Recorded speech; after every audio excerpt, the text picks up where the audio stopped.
cette initiative qui a été prise par la Confédération donc, des syndicats du Sénégal. Et je considère aussi qu'aujourd'hui c'est un exemple pour les autres pays et pour la communauté internationale.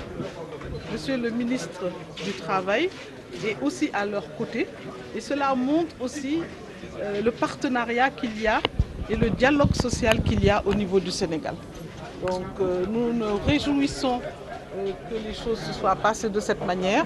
Les travaux vont continuer pour pouvoir arriver à l'élaboration d'un plan d'action. Et ce plan d'action, nous espérons qu'il nous sera présenté pour que nous puissions appuyer aussi ces activités qui vont se mener.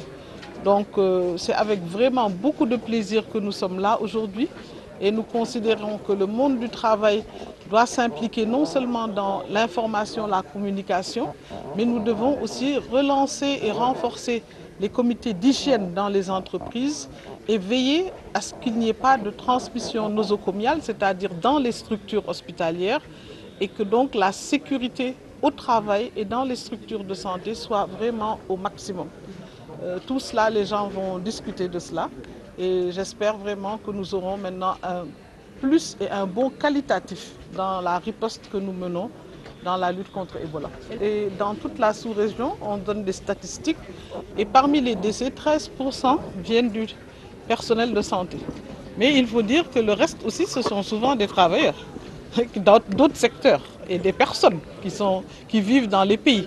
Donc les travailleurs, d'une manière générale, sont vraiment un groupe qu'il faut prendre en considération. Je vous donnerai bien sûr en tant que ministre de la Santé et de l'Action sociale une mention particulière aux travailleurs de la santé qui sont souvent morts aussi en voulant simplement aider les autres.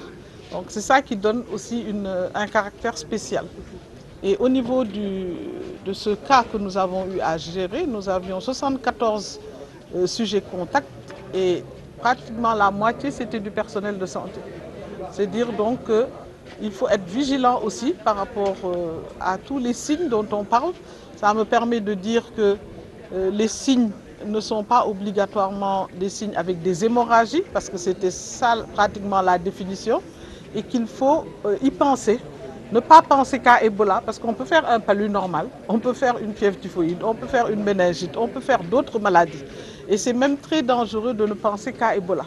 Mais il faut toujours avoir à l'esprit Ebola, surtout quand la personne vient d'une zone où il y a une épidémie, mais également si la personne a été à des funérailles ou en contact avec des invités, on peut dire, qui viennent de ces zones-là. Notamment aujourd'hui en Afrique, il s'agit de la Guinée, de la Sierra Leone et du Libéria.